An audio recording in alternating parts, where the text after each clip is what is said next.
सनातन को अगर ठीक से आप समझोगे तो सनातक है जो जिसे वैदिक धर्म कहते हैं। और वैदिक धर्म क्या है? जो मनुस्मृति पर आधारित है, जो पूरी तरह ईश्वरवादी है, पूरी तरह अंधविश्वासी है, पूरी तरह शोषण का समर्थक है, वर्ण व्यवस्था का समर्थक है, जातिवाद का समर्थक है, तरह तरह के पाखंड करता है।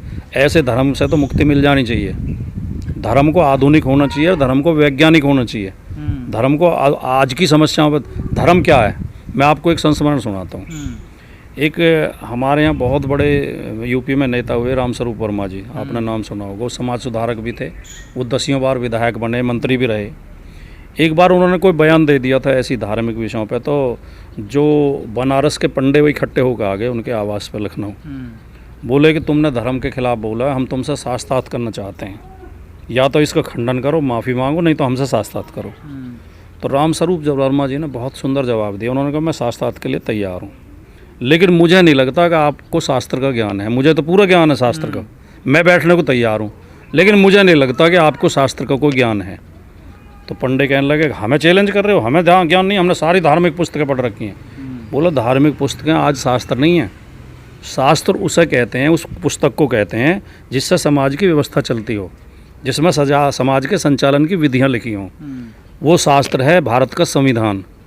किसी समय मनुस्मृति शास्त्र रही होगी, किसी समय वेद शास्त्र रहे होंगे, लेकिन आज केवल एक शास्त्र है भारत में, संविधान। अगर तुम्हें उसका ज्ञान है तो मैं साथ साथ करने को तैयार हूँ। आप इसका अर्थ समझे? ये जो उनकी बात करते हैं जिन फर्जी किताबों की, किसी समय वो चल गए होंगे, लेकिन आज वो 90% लोगों के खिलाफ है। उन्हें समाज कैसे सहन कर लेगा? वो यही तर्क देते हैं ना कि संविधान तो 75 साल पहले आया, सनातन तो आदिकाल से है, अनंत है। साल से बताते हैं। वो तर्क नहीं है, वो कुतर्क है। अनंत तो आदि अनंत कोई चीज़ होती नहीं है। हर चीज़ नष्ट होती है, हर चीज़ के रूप परिवर्तन होते हैं, लेकिन जो चीज़ समय के साथ बदलती नहीं है वो नष्ट हो जाती है। अगर समय के साथ वो बदलना नहीं चाहते तो वो खुद नष्ट कर रहे हैं। जो भी सनातन है, हिंदुत्व है, जो भी हमारा धर्म है, ये उसे खुद नष्ट करना चाहते हैं। हम इस धर्म को आधुनिक बना के इसको ताकत देना चाहते हैं। हम इस धर्म की ताकत बढ़ाना चाहते हैं। ये धर्म 15% लोगों का धर्म क्यों रहा है? हमेशा 100% लोगों का धर्म बनाना चाहते हैं। सबको अधिकार दो, सबको न्याय दो, सबको समानता दो, सबको बराबरी दो, सबको इज्जत दो। भाटी जी, आप सामाजिक न्याय के पक्षधर हैं, समानता चाहते हैं देश में। आपने कहीं लिखा जन सही है क्या वो गलत है कि चमार की खटिया पंडित की बेटी, ये क्या है? ये क्या था? नहीं, वो मैंने नहीं लिखा था, वो लालू यादव जी ने बयान दिया था सन 90 में। मैंने उस पर अखबार में एक टिप्पणी लिखी थी। लालू यादव ने बयान दिया था कि जिस दिन ब्राह्मण की बिटिया दलित की खटिया पे बैठेगी उस दिन मैं मानूंगा बराबरी आ गई। तो मैंने उस पर एक टिप्पणी लिखी थी कि लालू जी की बात एकदम सही है। हालांकि वो इसे थोड़े और शालीन शब्दों में कह सकते थे, लेकिन बिटिया समाज की इज्जत होती है और खटिया पे बैठने का मतलब है कि छुआछूत ना हो। तो मैंने उसके विश्लेषण किया था, वो लालू जी का बयान था और मैं उस बात से सहमत हूँ। उन्होंने बात सही कही थी कि जब ये जो भेदभाव करते हैं कि हम इसके हाथ का पानी नहीं पियेंगे, हम इसके घर में नहीं जाएंगे, हम इसका खाना नहीं खाएंगे, हम इसे छुएंगे नहीं, हम उसे हाथ नहीं लगाएंगे, या उसे हमारे मंदिर में घुसने का अधिकार नहीं है, या उसे हमारे बराबर में बैठने का अधिकार नहीं है, इन्हीं वजहों से तो ये जो भी नाम दें इस धर्म को, चाहे सनातन कहें चाहे हिंदुत्व कहें, उन्हीं की वजह से तो ये कमज़ोर हुआ और उन्हीं की वजह से हमारा देश गुलाम हुआ। आज जो मोदी जी कह रहे हैं कि सनातन समाप्त हो जाएगा तो देश फिर गुलाम हो जाएगा, देश गुलाम ही इसकी वजह से हुआ था, सनातन की वजह से। जो भी इनकी व्यवस्थाएं परंपराएं हैं जो इनकी गलत वो हैं। तो सर, ये जो छुआछूत, भेदभाव, ऊंच नीच, जात है, ये तो सब सनातन में आता है ना सर?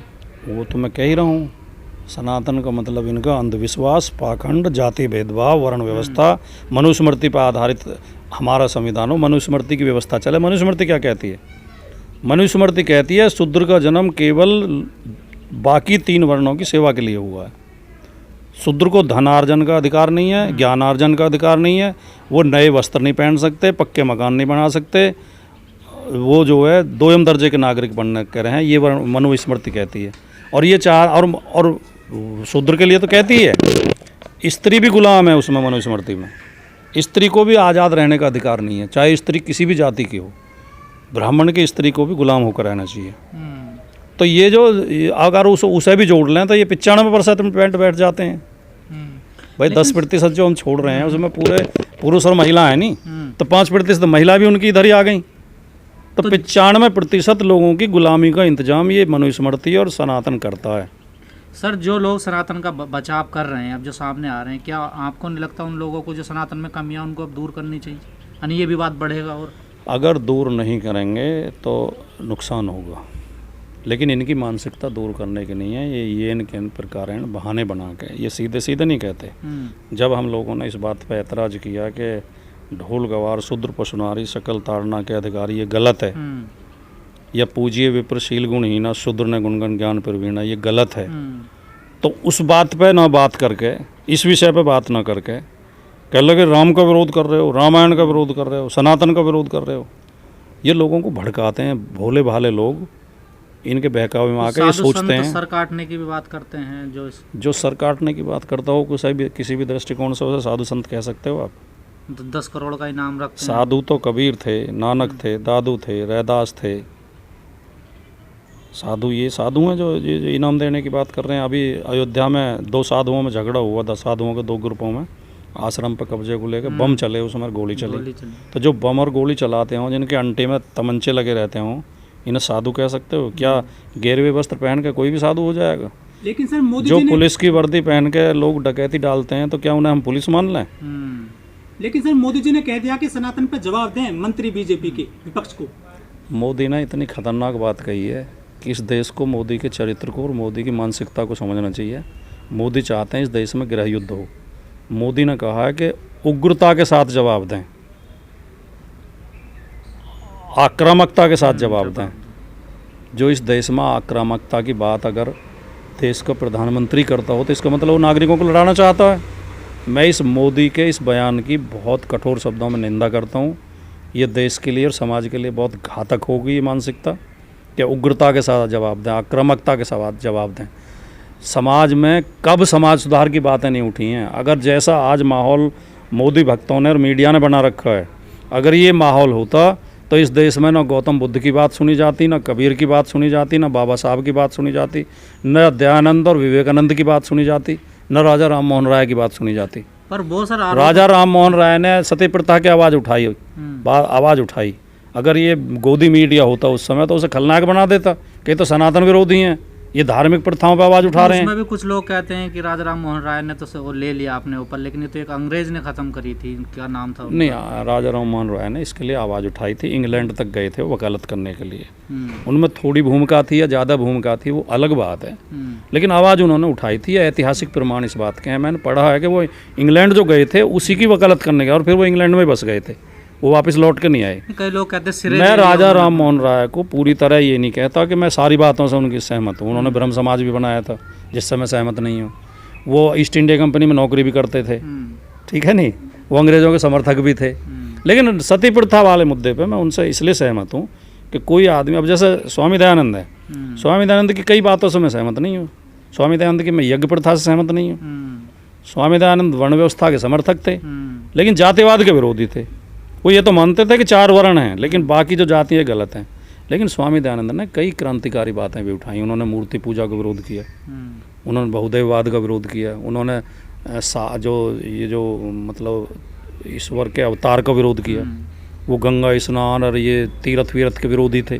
तो उन्होंने हिंदू समाज की काफ़ी बुराइयों पर तो कठोराघात किया। बीजेपी का ये कहना है, ये जो बॉम्बे में मीटिंग हुई है, यहाँ से पूरा षड्यंत्र रचा गया सनातन को लेकर। भारतीय जनता पार्टी इस तरह के फुहड़ बातें करके, फर्जी बातें करके और अफवाह उड़ा के कोशिश करेगी कि इस बार भी देश की जनता को गुमराह करके वोट हासिल कर ले। लेकिन देश की जनता से हमारी अपील है कि वो मुद्दे को सही तरीके से समझें, इनके बहकावे में ना आए।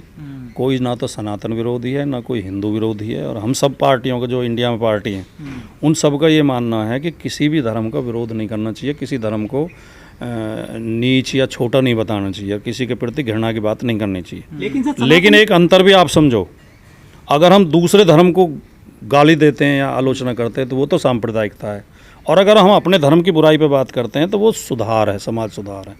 लेकिन सर वो ये कह रहे हैं कि सभी धर्मों में कुछ ना कुछ बुराई है, अच्छाई है, हमेशा सनातन और हिंदू धर्म ही निशाने पर क्यों आता है देश में? जो मैंने अभी बात कही वो यही फार्मूला है। मैं मानता हूँ हर धर्म में कुछ ना कुछ फर्जी बातें हैं, कुछ ना कुछ काल्पनिक बातें हैं, कुछ ना कुछ अंधविश्वास हैं, कुछ ना कुछ सामाजिक बुराइयां हैं, उनमें सुधार होना चाहिए। लेकिन अपने अपने धर्म में सुधार की बात उठाएं। जब हम अपने धर्म की बुराइयों पर उंगली उठाते हैं, सुधार की बात करते हैं, तो हम समाज सुधारक हैं। और जब हम दूसरे धर्म की बुराई उठाते हैं तो हम सांप्रदायिक हो जाते हैं। तो हमें अधिकार नहीं है कि हम किसी दूसरे धर्म पर आवाज़ उठाएं। इस्लाम में भी, मुसलमानों में भी बहुत जागरूक और बहुत प्रगतिशील लोग हैं जो मुसलमानों की बुराइयों के खिलाफ, इस्लाम की बुराइयों के खिलाफ समय समय पर आवाज़ उठाते रहते हैं। पहले भी उठाई है, आज भी उठा रहे हैं। हिंदू धर्म में भी हमेशा समाज सुधारक हुए हैं, लेकिन फ़र्क एक ये है कि पहले समाज सुधारकों को सम्मान दिया जाता था, उनकी बात का समर्थन मिलता था। अब मीडिया के कुछ चैनल ऐसे हो गए हैं कि जो समाज सुधारक को ही गाली देते हैं। लेकिन सर साउथ से ये आवाज़ उठी है सनातन को लेकर, ये उत्तर भारत में उस तरह से इसका जो है सपोर्ट नहीं मिल रहा है। आप जैसे लोग बहुत कम हैं जो इस पर अपना बयान दे रहे हैं। जो मीडिया के सामने बोल पाते हैं या मीडिया तक पहुंच है जिनकी, या जो लाइमलाइट में रहते हैं, वो उनमें 99% एक ही वर्ग के लोग हैं। आम जनता में जब आप जाओगे तो इसके समर्थन में बहुत ढेर लोग मिलेंगे। आम जनता तक ये बातें पहुंच रही हैं। आप जैसे छोटे चैनलों के माध्यम से पहुंच रही हैं, बड़े चैनल सरकार की चापलूसी कर रहे हैं और व्यवस्था की चापलूसी कर रहे हैं। इसलिए ऐसा लगता है कि खाली इन बोलने वाले लोगों के गिनती करके मत समझो कि कितने समर्थन में है। सुनने वालों में कितने समर्थन में है, इसका आप सर्वे करोगे तो ज़्यादा लोग हमारी बातों के समर्थन में मिलेंगे।